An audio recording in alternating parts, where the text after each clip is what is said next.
என்ன கதை friends. Welcome to day 9 of lean bulking. புதுசாக பார்க்குறவங்களா ஃபாலோவர்ஸ் லைக்ஸ் பண்ணிக்கோங்க. வீடியோ ஃபுல்லாக பாருங்க. இன்னைக்கு அருமையான கண்டென்ட்ஸ் இருக்கு. வழக்கம் போல ஆஃபீஸ்க்கு வந்து லேப்டாப் ஓன் பண்ணி பேசிக்ஸான ஒர்க்ஸ்லாம் முடிச்சுட்டு நம்ம ரூம்மேட் நண்பர் சாமிக்கு மாலை போட்டிருந்தார் இல்லையா, அவர் கோயிலுக்கு போயிட்டு வந்துட்டாரு. சாமி பிரசாதம் கொடுத்தாங்க. அதை எடுத்துட்டு வந்து நம்ம ஆஃபீஸ் நண்பர்களுக்கு ஷேர் பண்ணிட்டு சாப்பிட கிளம்பிட்டேன். வழக்கம் போல பிரேக்ஃபாஸ்ட்டுக்கு ஓட் மீல், முட்டைகள், அப்புறம் ஒரு ஆரஞ்சஸ், அடுத்து 2 ஃபிஷ் ஆயில்ஸ்.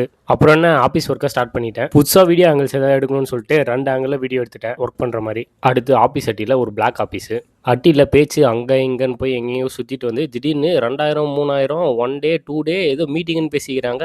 என்ன பழக்கம்னா இது, அபச்சாரம் அபச்சாரம் அப்படின்னு சொல்லிட்டு நம்ம டீம்ஸில் ஒருத்தருக்கு பர்த்டே, அதனால கேக் கட்டிங்ஸ்க்கு போயிட்டோம். கேக் கட் பண்ணுறவர் கமலா தேட்டர் ஓனரோட ஒன்று விட்ட சித்தப்பா பையன். அங்கேருந்து பேலன்ஸ் இருக்க ஒர்க்கெல்லாம் தட்டிட்டு ஜிம்முக்கு பறந்துட்டேன். ஜிம்முக்கு போகிற வழியிலே நன்றாகமை குழுக்கள். Here comes the entertainment part. இன்னைக்கு ஜிம்மில் லெக் டே. லெக் டே எப்படி போச்சுன்றதை நீங்களே பாருங்க. என் கடையது காங்கிரட்டு கம்பி கட்டி கொண்டிருக்கிறார்கள்.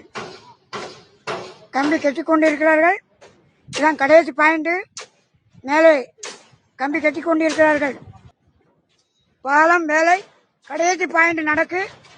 இது காங்கிரட் போட ஒரு 4 நாள் ஆகும். பீகார் காரங்களுக்கு வாழ்த்துக்கள்.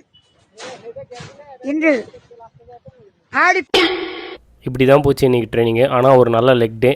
அந்த வழியிலையும் 2 பேர் வந்து பொண்ணு பார்த்தோன்னே பறந்துட்டாங்க. இவங்க இன்னும் திருந்தலாமாமா. செம்ம டயர்டு. அங்கேருந்து வீட்டுக்கு போய் டின்னர்ஸை முடிச்சுட்டு நாளை முடிச்சுக்கிட்டேன். அடுத்த வீடியோவில் பார்ப்போம். வரட்டா.